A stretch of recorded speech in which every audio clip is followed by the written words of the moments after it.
আসসালামু আলাইকুম।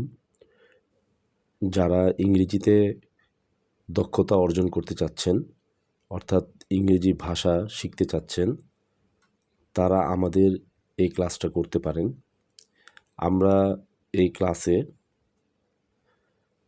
নিয়মিত ছোট, ছোট রুলস শেখাবো, যাতে করে খুব সহজে আপনারা বাসায় প্র্যাকটিস করে ইংরেজি ভাষাটা আয়ত্ত করতে পারেন।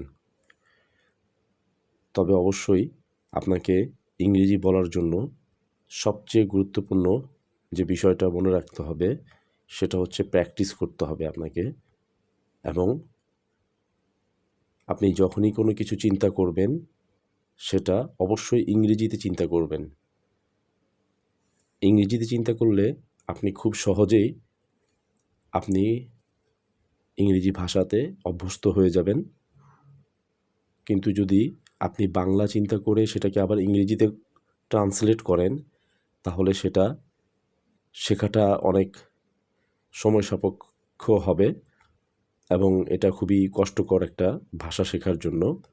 তো আমরা সবসময় ইংরেজি শেখার জন্য যে জিনিসটা ফলো করব, সেটা হচ্ছে আপনি উঠা, বসা, চলাফেরা যাই করেন না কেন, যেটাই আপনার মাথায় আসবে সেটা অবশ্যই ইংরেজিতে চিন্তা করতে হবে।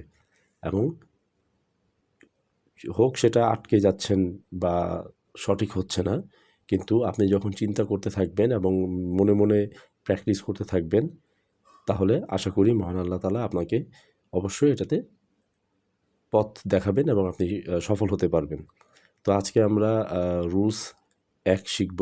রুলস নাম্বার 1, যেমন এখানে আমার ইচ্ছে হচ্ছে বোঝাতে I feel like plus verb plus ING ব্যবহার করব আমরা। যেমন আমার ঘুমাতে ইচ্ছে করছে, আই ফিল লাইক স্লিপিং। ঠিক অনুরূপ আমার খেতে ইচ্ছে করছে, আই ফিল লাইক ইটিং। তো এই স্ট্রাকচারটা ব্যবহার করে আপনারা আমার ইচ্ছে করছে এই সংক্রান্ত সকল সেন্টেন্স তৈরি করতে পারবেন। আমার খেলতে ইচ্ছে করছে, আই ফিল লাইক প্লেয়িং। তো সকলে এভাবে প্র্যাকটিস করবেন। ধন্যবাদ, ভালো থাকবেন। আসসালামু আলাইকুম।